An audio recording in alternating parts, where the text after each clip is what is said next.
Hey, so like February was literally Kanye West's 808 and Heartbreaks album for your girl. Devastated. Hi guys, so like I said, even though the month of February was Black History Month, your girl was still struggling through with like a whole bunch of drama, but we're over that. It's in the past, and guess what? In my absence, there was a whole bunch of great music that happened in February, and I'm here to give you my top 5 favorites. Are you ready? Let's do this. All right, so about a month ago, I left off talking about Matt Martian's Drum Chord Theory and how excited I was to listen to it. So it's gonna be the first thing we talk about today. Okay, listen, the album is amazing, guys. If you have not heard it yet, you need to go ahead and listen to it.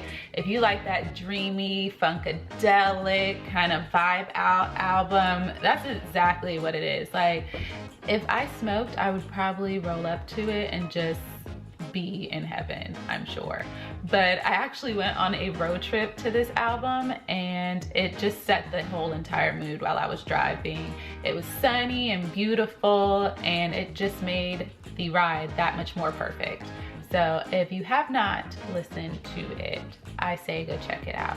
A lot of good songs. With a lot of songs on it too, so it's kind of lengthy, but if you like Matt Martians and you like the internet, then you'll like this album. And you'll like the next person I'm gonna talk about too, because Syd dropped her album as well. Oh my God, I love her so much. So Syd's solo album is called Finn, and it's definitely more of a her album than it is a group album, thank goodness. I thought I was gonna hear, like, you still get that internet vibe just like you do with Matt Martian's, because of course they worked with one another throughout this album, but you definitely see the different solo artists within them listening to these albums. And my favorite track on her album is the very last one called Insecurities. Those lyrics and her voice, it was everything to me, especially last month when I was going through my hard times, my little relationship problems. Insecurities it's amazing. I'm glad she wrote it for people like me. Okay, so last stop on the internet train, come on, ride the train, and ride it, ooh, ooh, is going to be Steve Lacy. Oh my goodness, fangirling right now.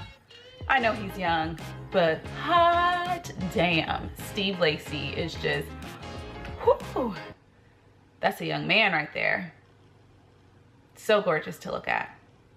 A lot of things are running through my mind, but let's get to the music. All right, so Steve Lacy's album is not really an album, it's a demo, but it's a motherfucking album. He gave us 6 songs that I can just relax, vibe out to, feel at peace with.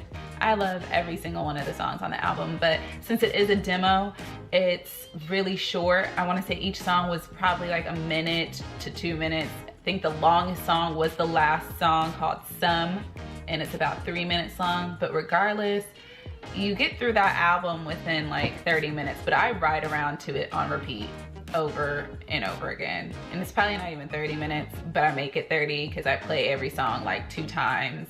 It's just, go listen to the album, ladies and gentlemen. And let me tell you something, he reminds me of a younger Pharrell. So for those of you who know my love for Pharrell, which is a lot, like I love that man. He's everything to me, okay? Anyway, I am excited to see where he goes. Once again, just seeing his own solo music within that group. The internet is just one talented ass group. So I love their music together, and even their solo albums, they're gonna go far. They're amazing. I don't know what this is. Anyway, moving on, we have Big Sean's I Decided album. Oh, this entire album is a hit.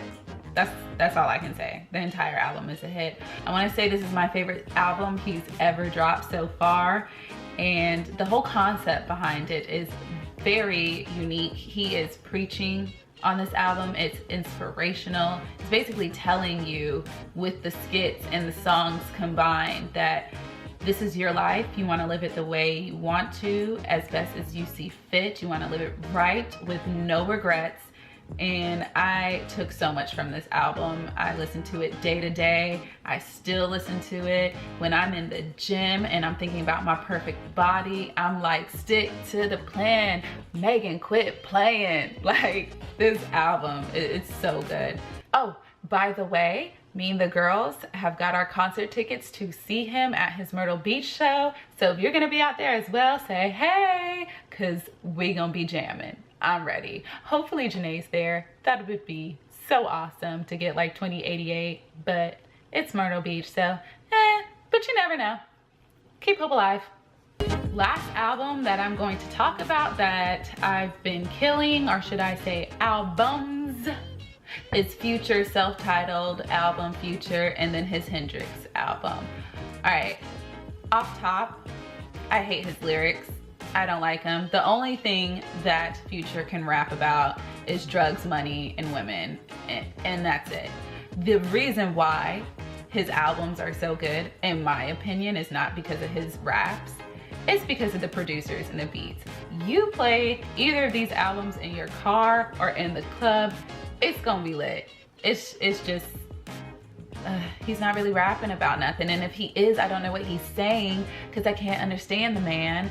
And then like his singing hasn't gotten any better because it's not really singing. I don't know what it is, but it's just more tolerable than what it used to be.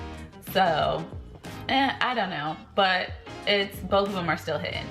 I like them, I have to admit. So yeah. That wraps up my top 5 for February. Quickly, I want to tell you about a couple of singles that I've been jamming to as well, such as Ed Sheeran, Shape of You. If you don't know that song, you're in the club, you're gonna find out, because all the white girls are gonna come from out of nowhere and start, oh why, oh why, oh why, oh why, like doing a little whine. I love it. Everyone seems to be hopping on this like island vibe, so it's good. I like it. Next is DJ Khaled, Beyonce, and Jay-Z with Shining. I hop in my car and start my day off correct listening to this thing. I'm like shining, shining, shining, shining, yeah.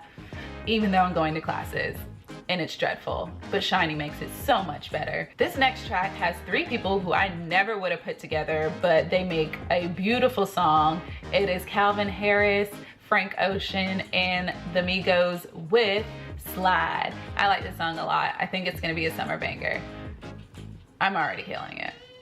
Last but not least is Jason Derulo with Swallow. That's my little dance move every time I hear it. Swallow la la. It features Nicki Minaj and Ty Dolla $ign. Honestly, if Ty Dolla $ign wasn't in this song, I wouldn't listen to it as much as I do. He absolutely makes the entire song for me. But the chorus is kind of catchy too, I can't lie. Moving on, like I said, features Nicki Minaj. But speaking of Nicki Minaj, I can't end this video without talking about how Remy Ma absolutely murdered her in Sheether. That diss track was ill.